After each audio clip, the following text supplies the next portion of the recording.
And what's up, y'all? Welcome back to another episode on that Dynamite review show on the Tricology News Talk. And man, what a dynamite this was. Not really the much surprise, but we did get little surprises there, here and there. But yeah, either way, pretty decent dynamite show last night. Even though the Milwaukee crowd was kind of like dead at some parts, but it is what it is. But and also welcome my co-host for the day as well, Mr. Leland Benford. What's up, bro? What is up, everybody? We got another AEW Dynamite episode to review. This one is only a few weeks before I am going to be a Dynamite in Detroit on May 10th. I just got my tickets last night, so I'm excited to see the show live. But yeah, another episode to review. Let's get into it. Yeah, and then we'll get into the surprises later. But our first opener for the day is Darby Allin versus Sir Strickland, and you guys already know that they know each other back in the days, so you are already going to expect to have a banger opener to start the show. But in the end of it, yeah, so Darby Allin hooked up the one leg the pin attempt, and then that was the 1, 2, 3, and that was it.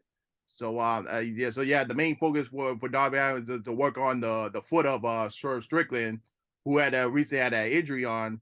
But yeah, but in the end, Allin hooked up the last supper for the win, and then right afterwards, MJF's music hit, and then we got another great promo.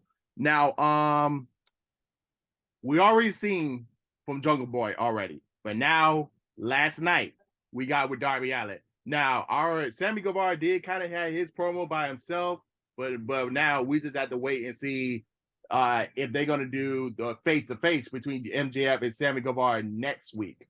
We just have to wait until then. But this segment here with MJF and Darby Allin, man, this was really good. So MJF ran down the crowd as always, called them the Milwaukee Walkies.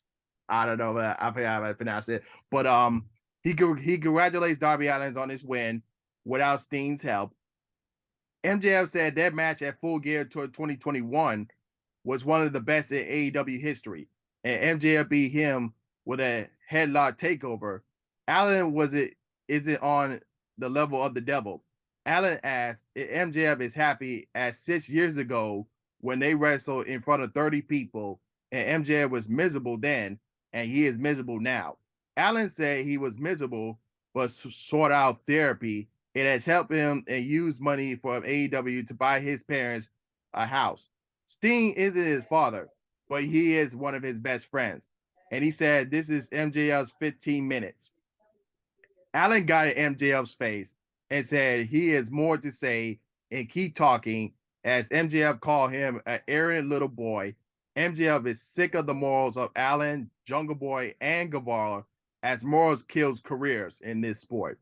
MJF said Allin thinks he's a daredevil when he is actually a coward, while MJF couldn't care less if he on his deathbed alone and he is willing to do whatever it takes to leave a legacy. MJF's legacy will be the greatest champion of all time, while Allin is simply Sting's bitch. And then before you know it, Sting's music hit and with a huge ovation. And Sting said he doesn't view himself as a daddy daycare type of guy. He's more of a cheerleader. Sting took out porn pops, pom poms, that's what they call it, from his jacket and talked about Cody daycare. And it was like, oh, he talked about Cody. As Cody was a cheerleader for MJF, just like Sting for Allin, just like Ric Flair was for Sting when he started his career. But back then, when he was the Surfer Sting, and then trans over to the Crow Sting, and then the Wolf Pack, and then the Joker variations of Sting.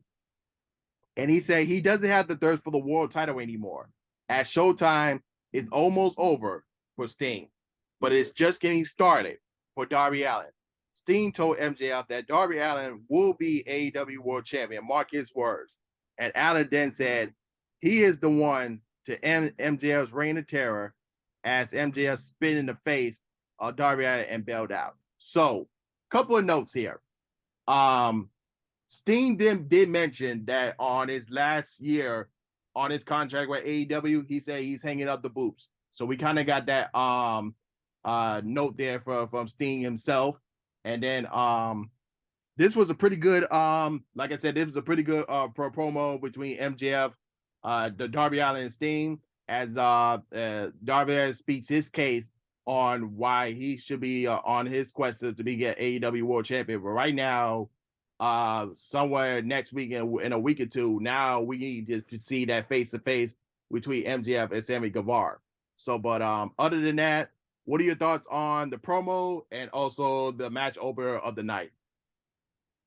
So yeah, obviously, Swerve and Darby Allin has chemistry. They worked with each other a lot throughout their careers.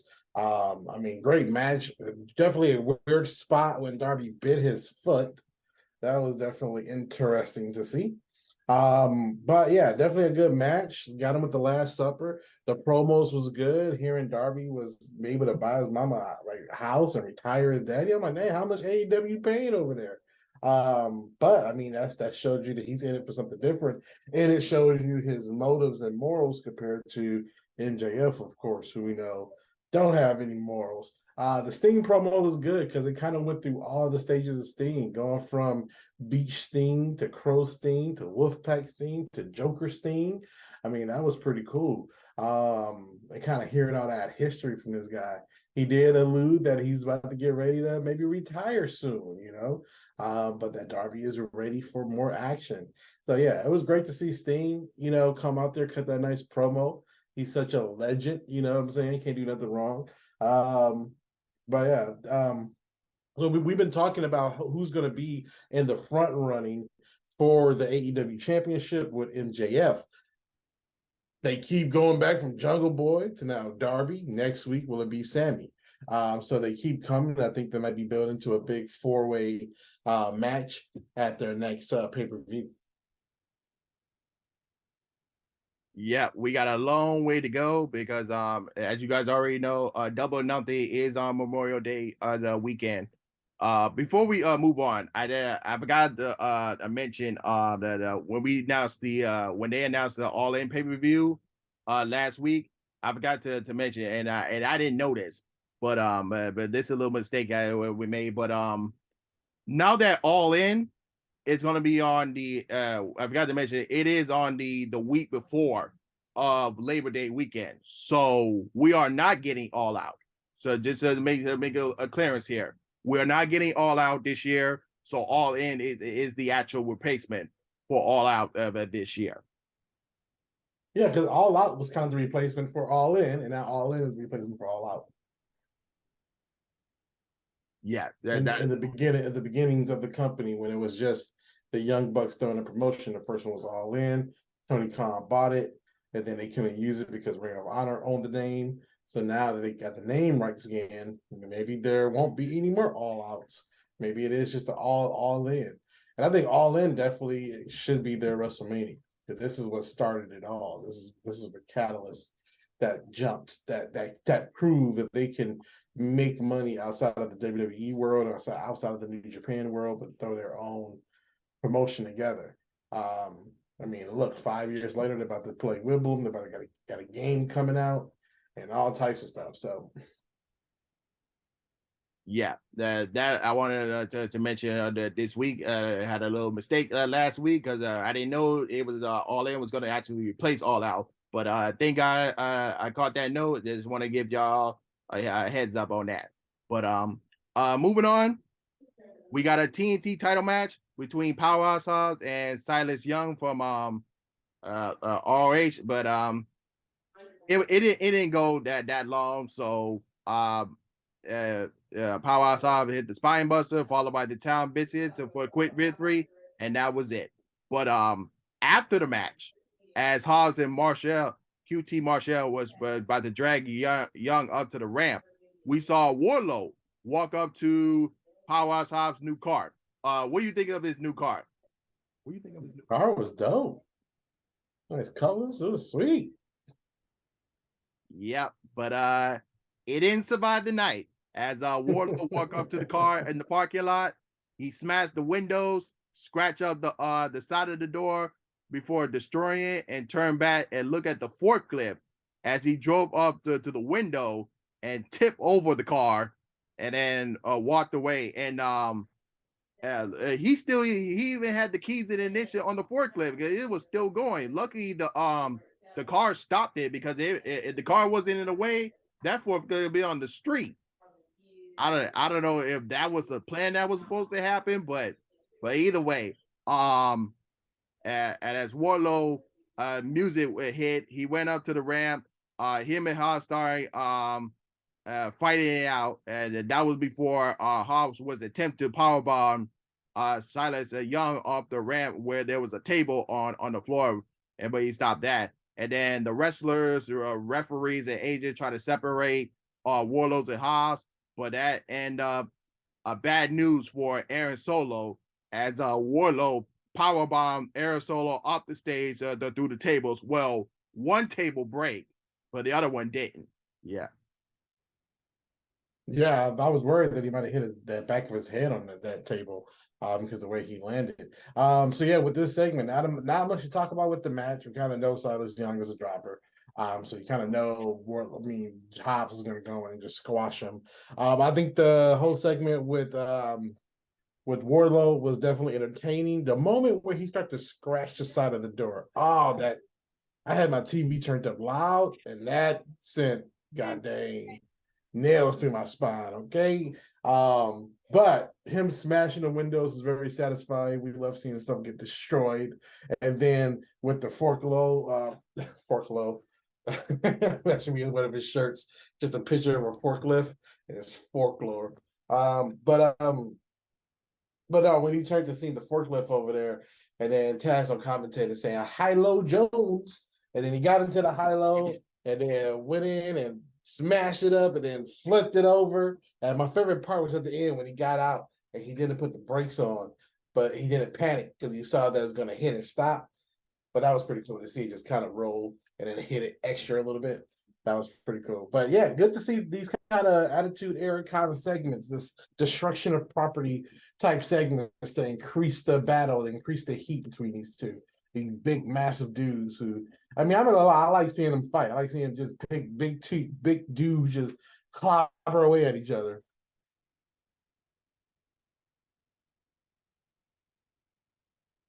Yeah, but I was worried about Aaron Solo for a second at the end when he took him to the table. I was like, man, I don't know, because he landed with the back of his head hitting it. Yeah, it's it's one thing I gotta mention.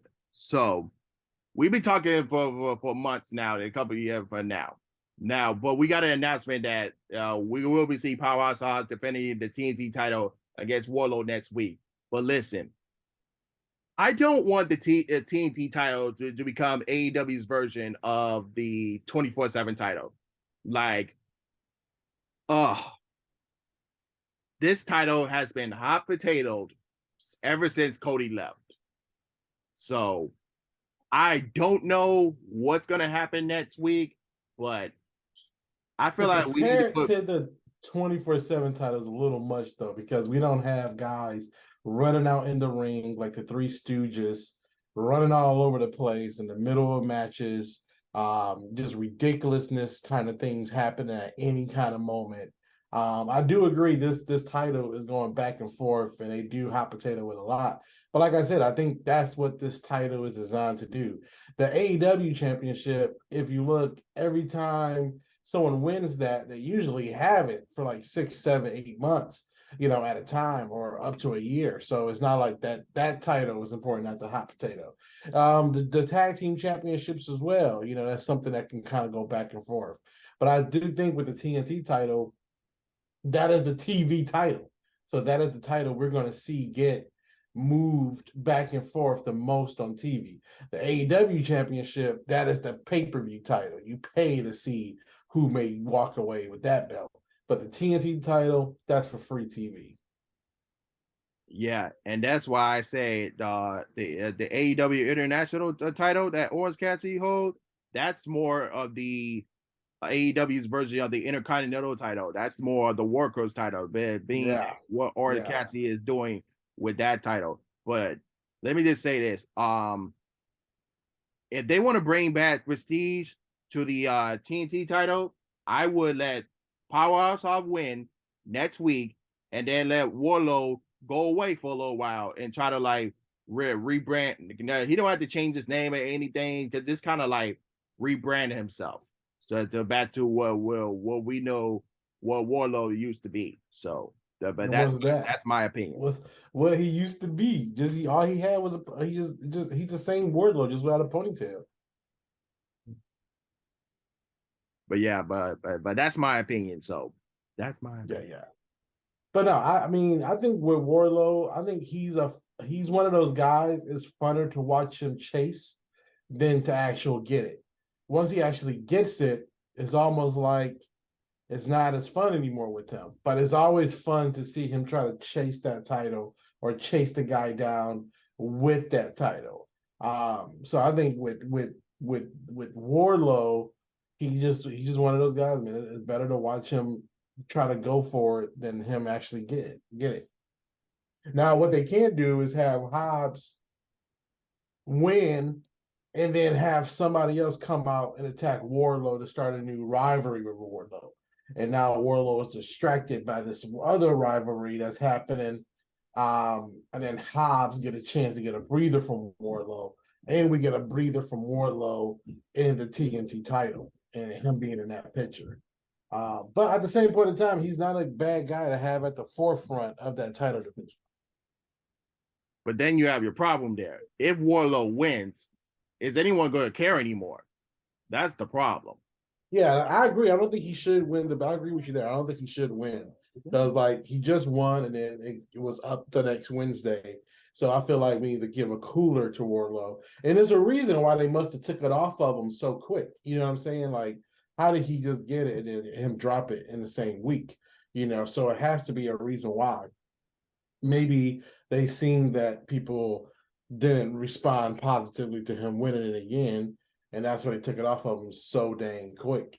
But yeah, I agree with you. I don't think he should win it again. I think we definitely should probably get a new challenger for Warlow. But then, who's a good challenge for Warlow? Who's a good competitor? That's always been my thing with him. Is like, who would I want to see him go against? And I'll root for Warlow. It got to be just. I mean, really, you got to just get a other really bad heel. I mean, he was designed to be MJF's like heel, like ultimate heel, right? Or ultimate babyface. So like, unless they move him in the picture of MJF, they need another despicable heel that we can't wait to see Wardlow get his hands on. Maybe even like a Kip Sabian, somebody like that, like just a despicable heel. Because Wardlow is the best when he's the cheered for babyface. When he's that ultimate babyface, and we just want this big guy to go whoop that heel's butt because we're so tired of hearing him talk all his nonsense. So they need to give him another despicable heel because Hobbs, he's a heel, but he doesn't like come out and talk bad about the crowd. He doesn't come out and disrespect the audience. He just mean mugs. Like he's willing to do anything. He's a bad guy, but he doesn't really do anything so heelish that the audience hates him. Yeah, but we'll just have to wait and see next week what's going to happen, and then we'll determine what's going to be the next phase.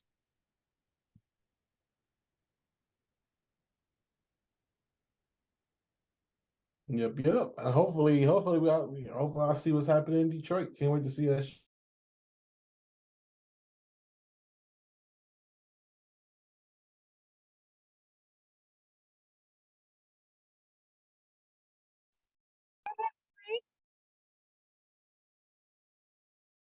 And then moving on, we had a video package about the Bullet Club showing Switchblade Jay White and Juice Robinson saying they're the best of the bunch, calling themselves the Bang Bang Gang. As Robinson asked Ricky Starks, how's the blade running? It felt last week. As White said, he is here to claim what is rightfully his, and this is only a beginning, as they are now. Bullet Club Gold. So, what do you think of the new tag team? Well, that's if they bring in new members to the new reincarnation of the Bullet Club, which is now the Bullet Club Gold. I mean, hey, I love the Bullet Club. I mean, I like the Bullet Club being in AEW. I think um I think having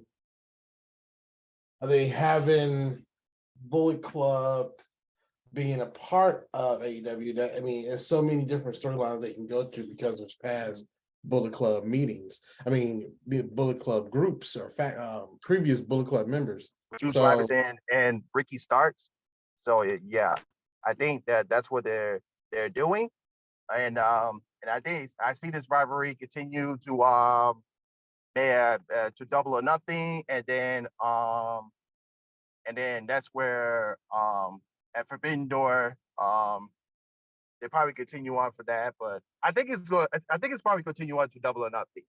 I think it's going to yeah, I mean, hey, like I like Juice Robinson. I like Switchblade. I mean, they could be tag team champions. I mean, look at the competition that they can go against. You know, they could. You know, we could see them versus FTR. We could see them versus the Acclaim. We could see them versus the Young Bucks. I mean, there's a lot of great tag teams in AEW, and I think they just added a whole another new one that there's potential of great matches with these guys. Yeah, absolutely. And I can't wait to see what's the next chapter for this rivalry here. And then moving forward, Orange Cassidy defending the AEW International Championship against Buddy Matthews. And man, let me tell you, I almost thought that we was gonna get a new champion here in Buddy Matthews. But OC survives another challenge once again. But we do have to ask the question: Is it slowly hitting to Orange Cassidy now? Because the story of the match was the right hand that Orange Cassidy normally does for the Orange Punch. Yeah, I like how they played this whole angle with the hand. Also, man, Buddy Matthews, he's just an incredible looking athlete. Like you just look at him and be like, man, you about to get down, you about to do some stuff. And that's exactly every time he get in the ring, man, he's always doing something that's just killer. Yeah, this to me was the match of the night here, and then it ends with Cassidy got the mousetrap on Buddy Matthews for the flash pin of the victory. So, like I This is said, a really good match here, though. Really good match. yeah, absolutely. Like I said, I thought Buddy Matthews was gonna get it there, but but once again, Orange Cassidy survives another challenge, and then we have to wait and see who else is gonna step up to Orange Cassidy now. Yeah, for sure. Like honestly, like the competition is getting tougher and tougher for the international champion because last night I really thought like, oh, we might see Two Bells Matthews over here. Because there was a couple of really close moments. I mean, this match got, this is awesome a few times during. I mean, that's how these guys was working. So yeah, I mean, really, really good match last night. I really liked it. I didn't think the pairing would work, but I mean, I know these guys both are real, like, like Orange Cassidy gives this image of this lazy guy, but when you see him work, man, he's quick, he's fast, he's very quick on his feet. So yeah, thumbs up. I want to see more of these guys. Yep.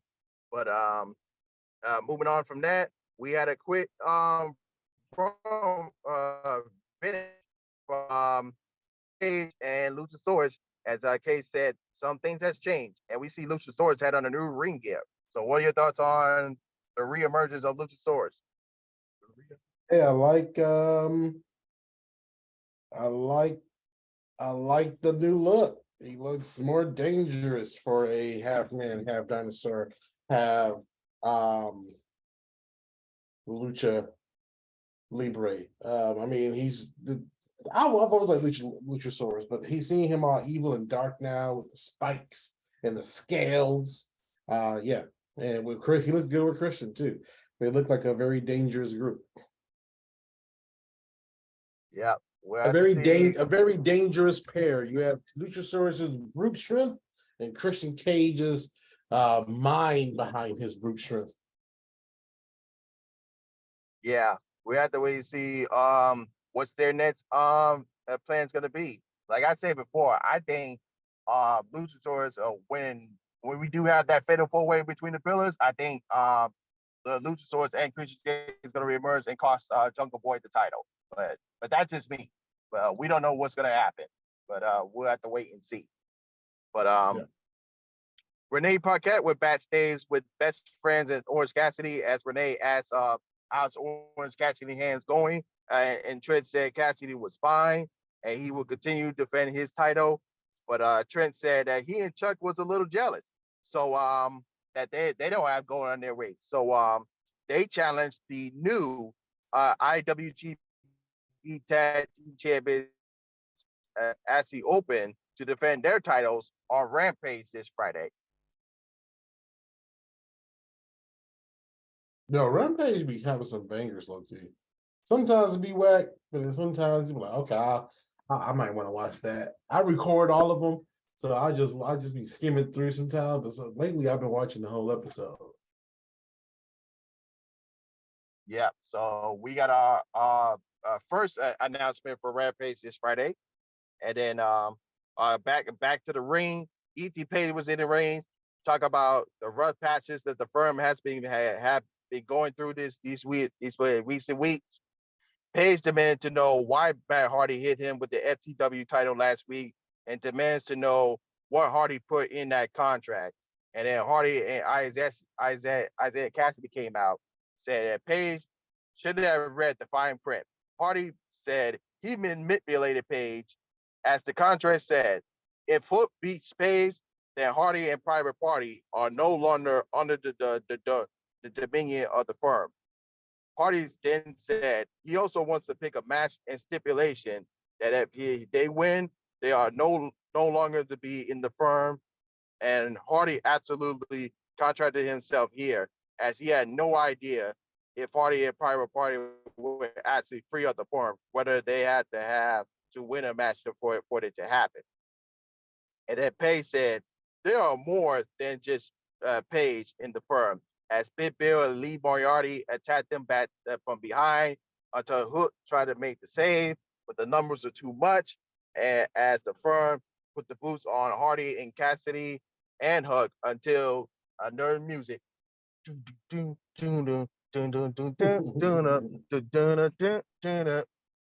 Jeff Marty's music hit, and he sprang to the ring with a chair, hit Bill and Page, was sent outside as Lee Morty hit a twisted fate and a swanton bomb. But as the Hardys hit it, got a huge ovation. Man, let me tell you something. Jeff Hardy looks absolutely good, but you just got to make sure no more demons come his way.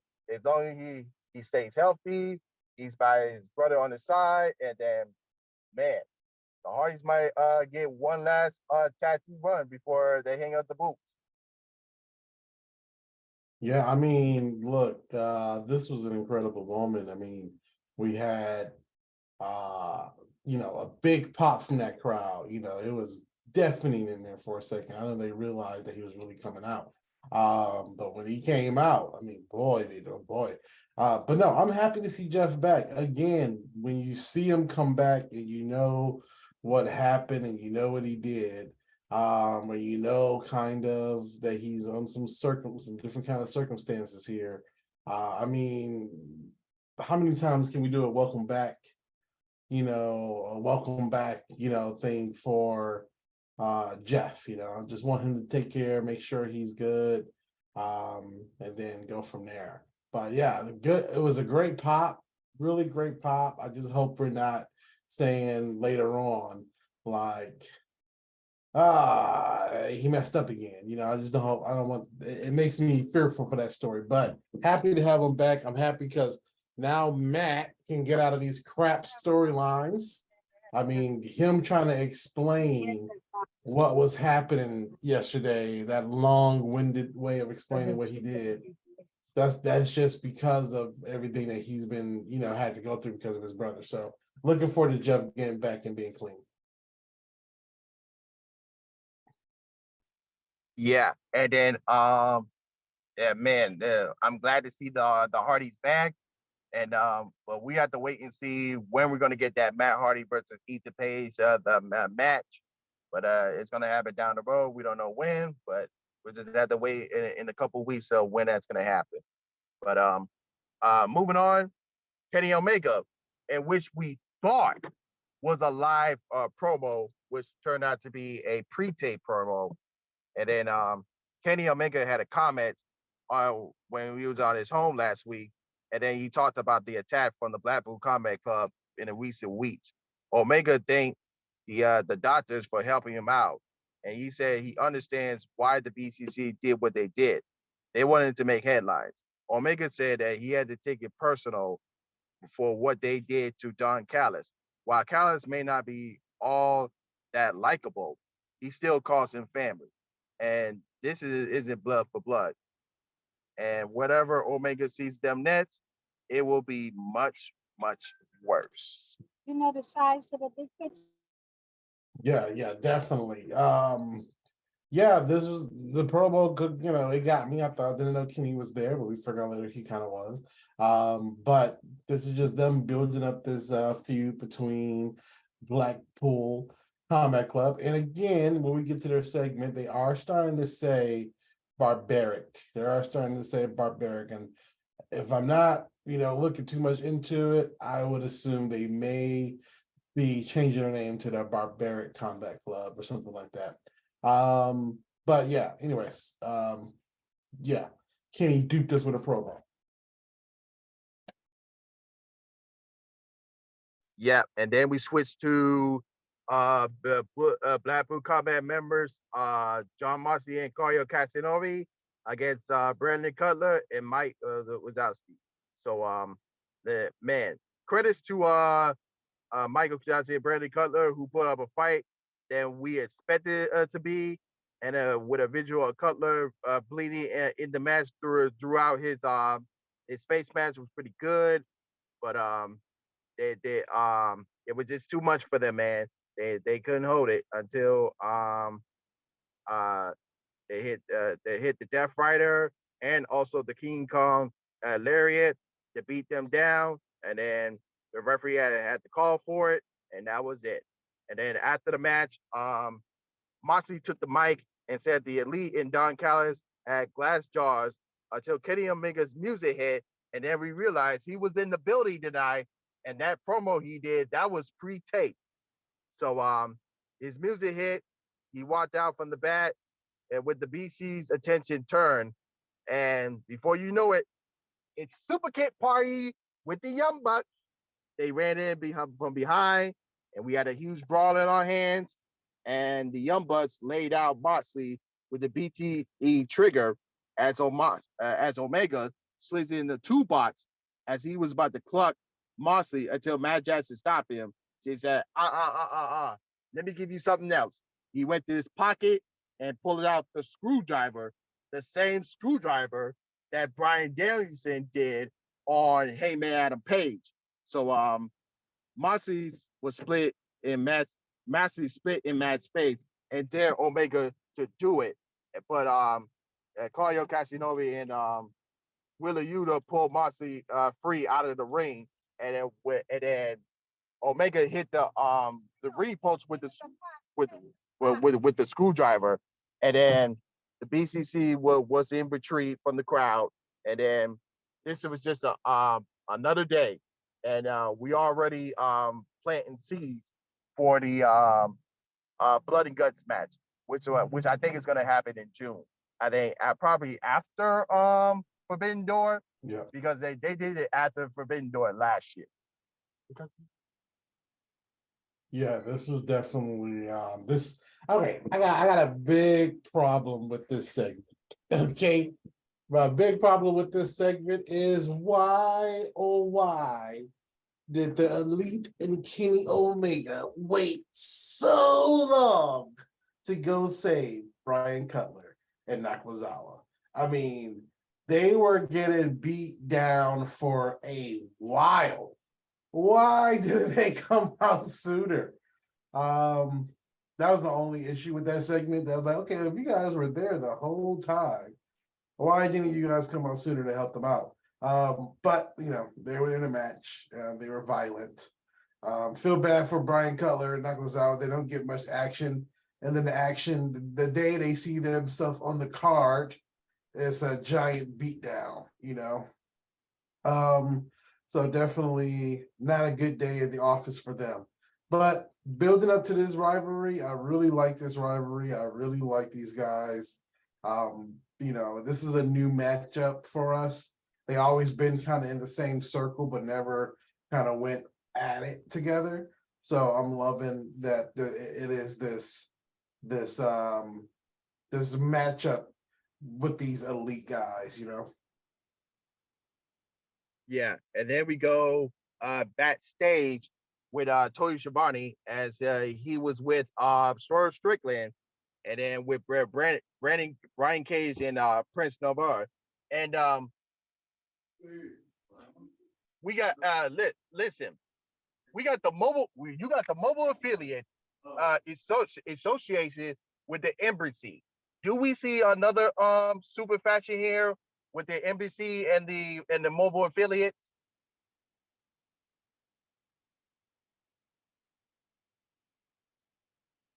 I was there one more time, Rico. We it looks like we got another super faction here with the NBC and the mobile affiliates.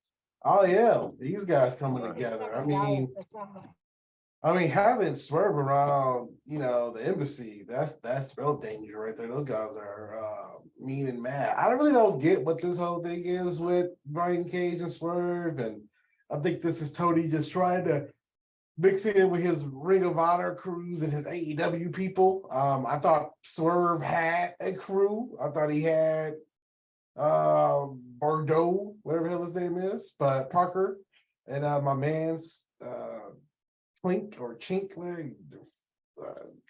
Clink, I don't know what his name was, but yeah, I don't know what happened to his old crew. I thought he had a crew. The mogul affiliates died quick, fast, in a hurry, but I do like the theme song still. So no, they injured. They ain't died just yet. They injured. Oh, they're injured? Dang, well, they even have a match. How they both get injured? I think Keith Lee put them on the show. Okay, gotcha. Well, I mean, speaking of, you know, Keith, we see something pop up later on with him, but yeah, I mean, I guess if they're injured, if Keith Lee injured both of them, then I see why Swerve is holding on to other people and trying to get some protection.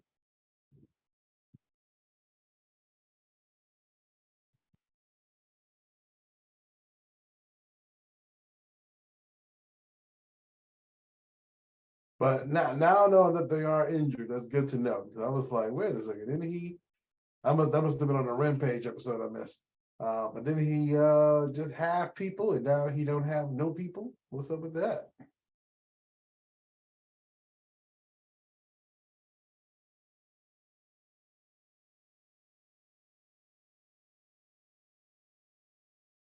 But so knowing that Swerve and the embassy may be a thing, that could be a super faction, and we also could be seeing Swerve make his way over to Ring of Honor every once in a while. I mean, I know they're looking for more matches. I know they're looking for more match types. So that's definitely something we could be seeing, you know, in the near future if they are trying to mix the two factions together. It might be this faction that can go in between AEW and Ring of Honor and create chaos on both ends of it. Yeah, and then he mentioned earlier, Darby Allin said he congratulated on his success. He said it was a testament to everything that Strickland had taught them. But now, with the emergence of the mobile affiliates and the embassy, they are now the mobile embassy, and it says they didn't stop growing, and he's getting bigger, but day by day, as they are not done just yet tonight. And they said they're gonna got some more scores to settle. Yep, and we see what he does later.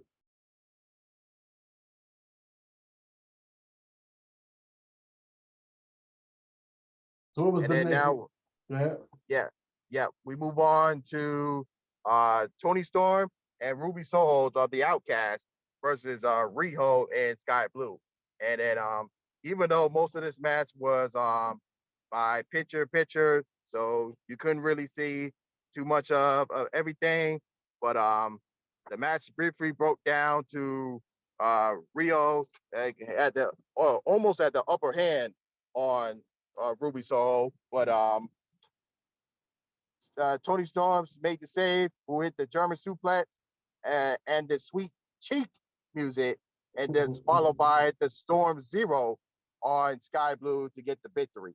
And then after the match, Rio continued to fight, but was beaten down by the Outcast, who sprayed L on Rio before dropping the signature Shield triple power bomb. And then Jamie Hayter sprint to the ring, but was a little too late as she was swerved, only for Britt Baker to hit the ring and lay out Soho and Storm on the ramp. And then a slugfest between Baker and Saraya before Baker went for the curb stop, and then Saraya was pulled out to safety by Storm and Soho. So, with this in mind, we move on to what I think is going to be Jamie Hayter versus Saraya for the AEW Women's World Title at Double or Nothing. Also, big shout out to Scott Blue, who has been putting in her rep. She has been on Dark a lot. She has been on Dynamite a lot. I mean, she still doesn't have like that much of a personality yet, but I can see that her in-ring skills are definitely improving. So shout out to her coach, because it's definitely coming along in a big way. But yeah, this match was great. I love the Outcast. I think they really work. I love the black green. They're my favorite women's faction group in wrestling right now. So yeah, I really like them. And also Jamie Hayter. Last week was tough. This week they beat her down. Even though she did get back up, and all three of them was wrestling with her. Excuse me, yo. But also DMD coming out with the big save. Usually they kind of come out together, but DMD coming out with the big saves to save the day with that big baby face pop.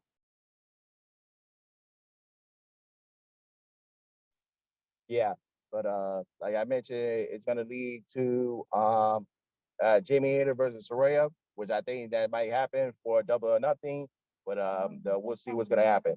And then the main event saw a first time ever with Chris Jericho versus Keith Lee. So this was Keith Lee's first singles match on Dynamite in over a year, where his last match we had was on Rampage, but now he's back on Dynamite. This came about to this was just a rivalry for Chris Jericho and Adam Cole, which we saw Cole later on at the end of the show. So this was a pretty good match, but in the end, it was Swerve Strickland costing Keith Lee the match, what led to Jericho get the steel victory. But then after the match, Adam Cole's music hit. He immediately walked down to check on Keith Lee. As if you guys didn't see the match that they had back when they were back with the NXT, when they had the winner takes all match, go check that out. So yeah, so Adam Cole checked on Keith Lee, so he was all right. He did the exact thing what Jericho did for Garcia a couple of weeks ago, but at this time, Cole gave the side glance at Jericho, who was furious. as Cole and Keith Lee walk out to the ramp to end the show. Yeah, but we seen Swerve hit Keith Lee with a boombox or a something, leaving with his sinister smile. Yeah, this is a really good match between Keith Lee and Jericho, though. Like, maybe really good storytelling, really good pacing. It wasn't too fast. You know, they played to Keith Lee's strengths. They didn't do any too crazy flips or anything. Garcia was irritating as all heck out in the ring, keeping it in the ring, out of ring. So they're building up this Adam Cole. Not normal for AEW to do these kind of finishes, these kind of interference finishers, where someone gets hit and then go and get the match. Kind of, it's always like a week. I wanted Keith Lee to kick out and then Jericho do his finisher, then do it, get the win. But so they don't really normally do these type of finishers, so it always makes it feel like the crowd gets ripped off. But then when Adam Cole came out, then it was a big boom, big pop. Everyone's happy again. I wish there was more dialogue or something between Cole, but they're teasing that moment, I guess, the moment where they talk and kind of confront each other for the first time. But yeah, kind of a weak main event, not gonna lie. They could have did that anytime during the show. I think the bigger main event should have been the Blackpool Comic Club and all of that stuff. Probably would have put that there, but they're positioning Adam Cole to be their next main event guy. Like they're putting the company kind of on his back. He's going to be the Shawn Michaels. He's going to be the guy in the near future. Will we see Adam Cole versus MJF? Not sure, but someone's going to take that belt off MJF eventually. Who is it going to be? We don't know yet.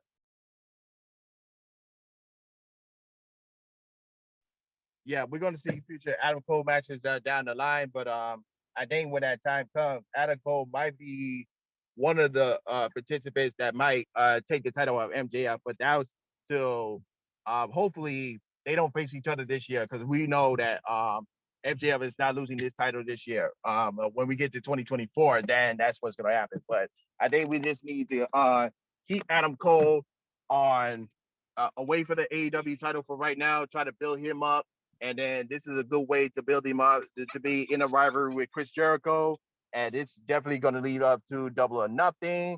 And then, like you said, in a couple of weeks, we need to see a promo between these two. And yeah, it's something special, man. And well, we'll definitely see what's going to happen in a couple of weeks down the line between Adam Cole and Chris Jericho. But other than that, we got our matches lined up for Rampage. Jungle Boy Jack Perry faces the return Sean Spears as he's returning for being a new father. And then we got Aussie Open defending the IWGP Tag Team titles against the Best Friends. We will hear for the new AEW Tag Team Champions, FTR. Taya Valkyrie will take on Eka Sassoka. Mark Briscoe, Jeff Jarrett, Jay Lethal, and Satnam Singh will be in action. And then we'll hear from Matt Menard and Angelo Parker. And then next week's Dynamite will be in Pittsburgh as the hometown hero, Dr. Britt Baker, teams up with the AEW Women's World Champion, JB Hayter, versus two members of the Outcast, Tony Storm and Ruby Soho. And then we got Powerhouse Hobbs defending the TNT title against Wardlow. There we go. See if Wardlow can get his title back when we don't think he should. But big Rampage. They're trying to do these live Rampages a little bit more often now. Yeah, we need more live Rampage if they're gonna do another third show. But that's down the line. We'll see what happens there. But if they do a third show, I hope it's like a real campy kind of Saturday morning wrestling show. Kids haven't had a Saturday morning wrestling show in a very long time.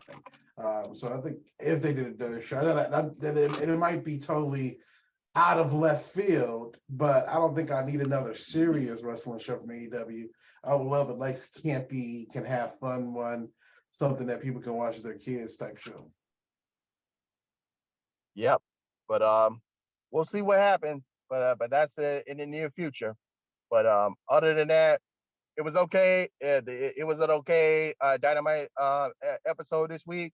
We'll see what the next week is going to be. But other than that, anything else you want to plug before we wrap up? Now at the moment, guys, I'm gonna be at AEW Dynamite on May 10th. So follow my Instagram at Leland Benford for pictures. Follow my Facebook at Leland Benford for pictures and any kind of stories that I may put out on the day of. Yeah, and then you guys already know Dynamite is going to be in Sunrise of Fort Lauderdale in a couple of weeks. So I hope y'all will be there for that as well. But other than that, man, we'll keep y'all informed. What's going on with Empathy? As always, we're still in post production, but we're still working. We're Hey, still but working. just guess what? This week alone, though, with Empathy, and glad you brought it up, it has moved over to color. It has moved over to post sound, and also moved over to our composer. So it has officially moved to that next level, and we started our marketing meetings, guys. So you're going to see a lot of cool marketing coming up for Empathy in the next couple of months. Yeah, we're looking good, man, and we'll keep y'all updated of what's going on. But Yes, other than indeed. that, yep. Other than that, he's Leland, and I'm Trico, and we're signing off, y'all. Peace.